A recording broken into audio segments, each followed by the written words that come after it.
La la la la la la la. La la la la la la la la la la la la la la. La la la la la la la la la la la la la la. La la la la la la la. Good day guys, I am Josephine and the PIGUERRA and you are in How To with Josephine. For the first episode of How To with Josephine, you will get to learn on how to make payroll in Excel. So ano guys, let's go! How To with Josephine.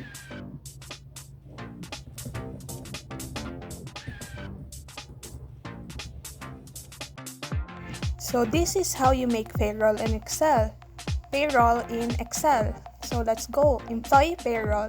The last name was already given. The first name, the hourly wage, the housework or the overtime of the employee, and we will need to find what is pay or the pay of the employee. So we're going to put equals the hourly wage times the housework equals the pay. Again, then you're going to just drag it down to fill other pay. Now that we find the pay na, we're going to find naman the max of the employees equals max, open parenthesis, then highlight the hourly wage, then close parenthesis, then we're going to find the max and mean equals max, open parenthesis, equals mean, open parenthesis, then we're going to drag and close parenthesis. Same with max, mean, average, and total. In total, we're going to put equals sum, close parenthesis, then that's all. Then we're going to drag it to the right to fill the other numbers. Then in terms of the housework, we're going to put it in general numbers since hindi naman siya money. The other term na, so we're going to click the insert button, then overtime hours of the employees. In order to get that, equals if, open parenthesis, housework minus 40, kuwet, the housework minus 40, then kuwet 0. That's how you get the overtime hours. Let's see again the formula.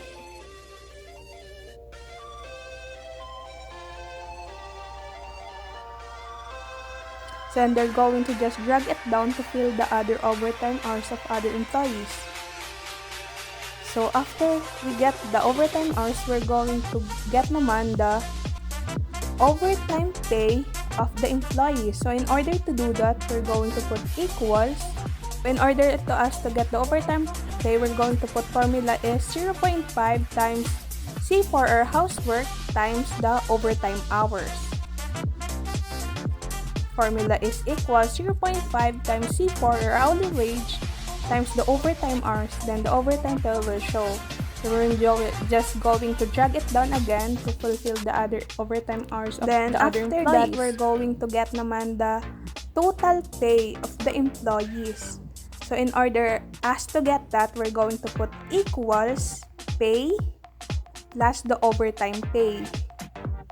That's how you get the total pay ulit. So equals pay plus overtime pay, then you're going to get the total pay. Then drag it down again to get the rest. So we want also to find the whole month of January, so we're just going to insert other columns. So in order to get the date, we're going to put equals the date plus 7, which is why 7 is 7 days in a week. So we're just going to drag it to the right, then we'll get the rest date. So we're going to get given housework. Since it's just you're just going to put it there. We're just going to put random houseworks or time. After that is we're going to get naman the overtime hours of the employees based on the hours work that were given. So in order to get or to do that, we're just going to put one at the date, which is equals date plus 7. Then drag it to the right.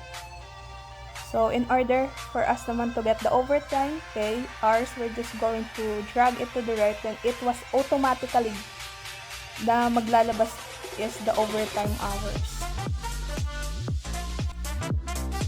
In order us to get the rest of the pay, we're going to get or to insert other columns to put the other weeks for the month of January. So we're going to put equals date plus 7, then drag it to the right. In order us to get the pay naman is we're just going to add the dollar sign in before the 11, then drag it to the right again, then it was automatically appear the total pay. In order us to get the pay naman, we're just going to drag it to the right, and it was automatically na mag-a-appear yung rest ng solution or ng results.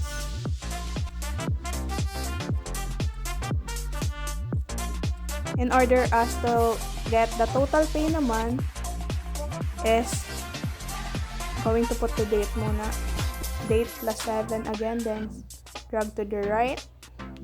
In order us to get the total pay, then we're just going to copy or drag the column to the right, then it will appear the total pay for the weeks of January.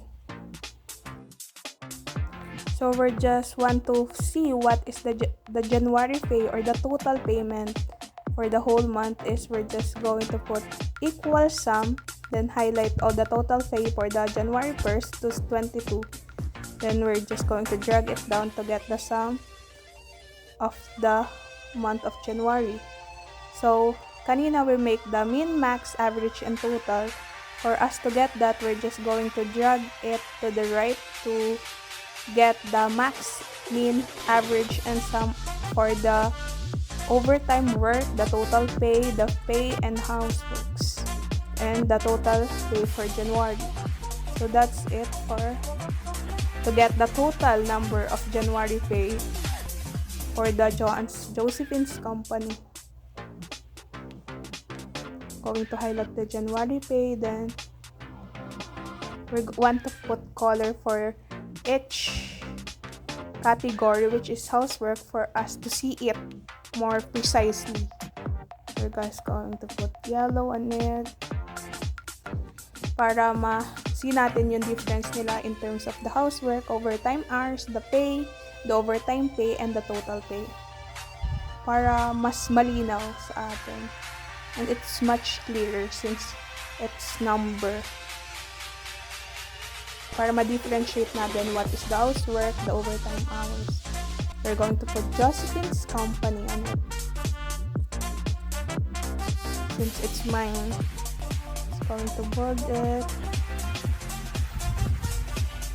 So that's it on how you make payroll. Let's see the hours, overtime pay, overtime hours, the pay, overtime pay, the total pay, and the January pay.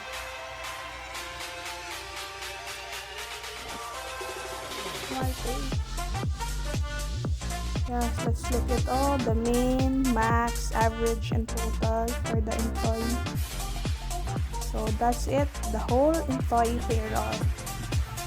So that's it on how you make payroll in Excel. That's it. Just going to clean it up to make it look much clearer. That is the Josephine's company's employee payroll.